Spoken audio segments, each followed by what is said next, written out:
Assalamualaikum warahmatullahi wabarakatuh. Sodetan Ciliwung bukan solusi banjir Jakarta. Jawaban Heru Budi soal sodetan Ciliwung tak efektif cegah banjir. Ya, memang sodetan itu bukan menyelesaikan banjir di Jakarta. Nah, seperti ini animasi di suatu das.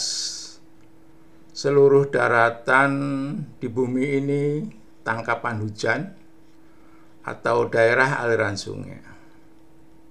Jika hujan turun di bumi, akan terjadi suatu proses ilmu fisika atau ilmu Allah SWT, yaitu akan terjadi 3 proses parameter. 1.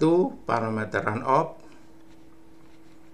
2. Parameter infiltrasi, dan yang ketiga parameter evaporasi dan atau evapotranspirasi. Seperti ini koefisien runoff yang ada di Jabodetabek, Jakarta, Bogor, Depok, Kota Depok, Kota Bogor, dan Kabupaten Bogor. Nah, ini koefisien runoff yang selama inilah penyebab banjir. Jadi turunnya hujan lebat, sedang, atau ringan kita anggap 100% yang turun.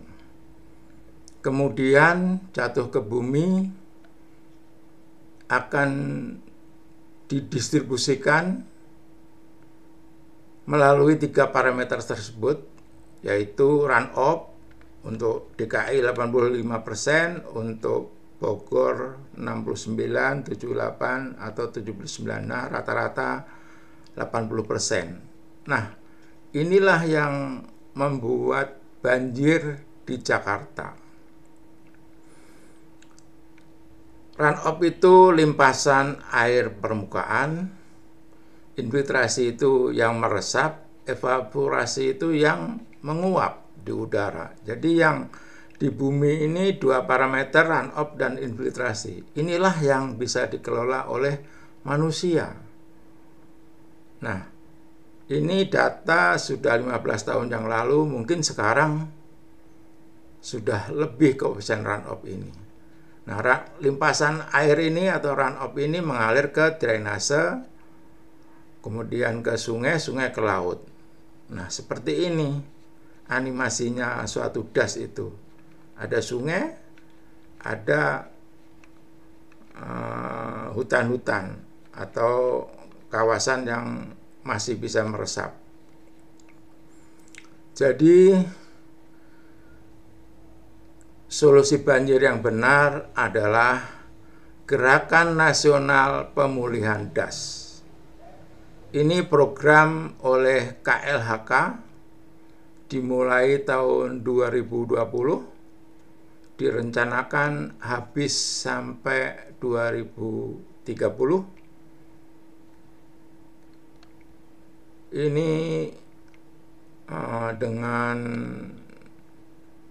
biaya kurang lebih 200 triliun. Nah, sekarang sudah berjalan 3 tahun. Inilah solusi banjir yang benar.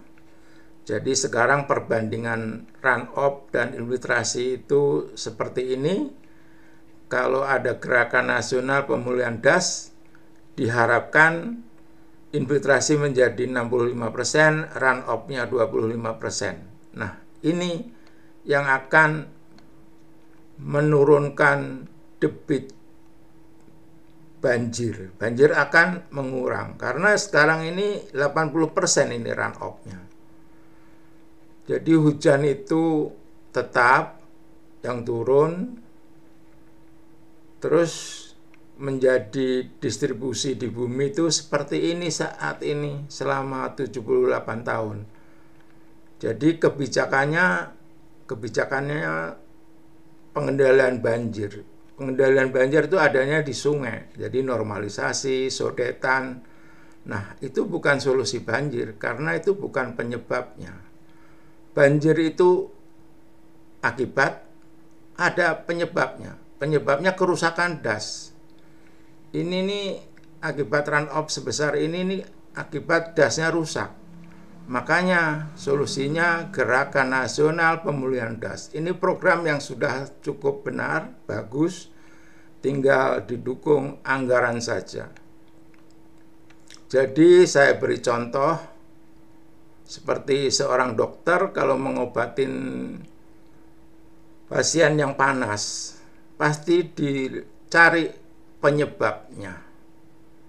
Penyebabnya antara lain infeksi di daerah usus maupun di badannya terjadi infeksi.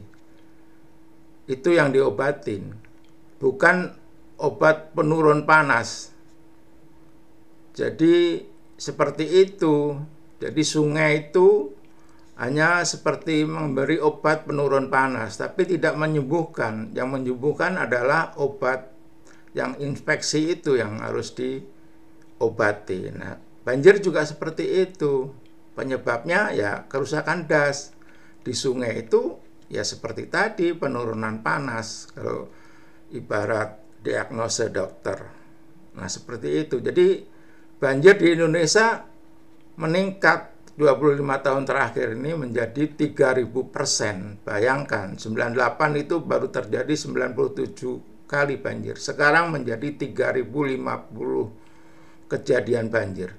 Bulan Januari di 2024 itu terjadi 120 kali banjir dalam satu bulan. Jadi satu harinya terjadi 4 kali banjir setiap hari dalam bulan Januari 2024. Nah, banjir meningkat. Padahal penanganan pengendalian banjir dari mulai 50 tahun yang lalu sudah ditangani, tapi banjir meningkat terus. Nah, itulah terjadi kesalahan dalam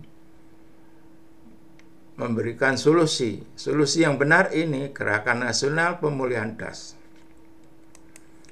Nah, ini KLHK genjot pemulihan daerah aliran sungai, mitigasi perubahan iklim.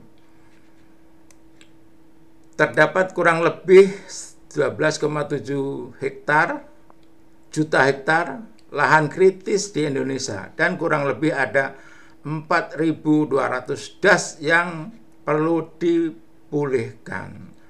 Nah, di Indonesia itu ada 17.000 das. Ini 4.200 sedang kritis, perlu dipulihkan.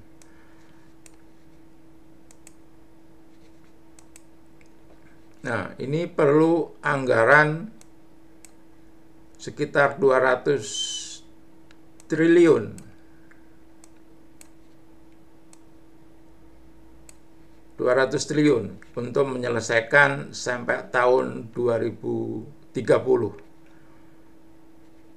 Jadi daerah aliran sungai yang antara lain diberintikan rehabilitasi hutan dan lahan dari 2020 sampai 2030. Nah, KLHK siapkan master plan selesaikan rehabilitasi lahan kritis pada 2030. Jadi 10 tahun ke depan ya, sekarang tinggal 6 tahun. Nah, mudah-mudahan ini anggarannya cukup.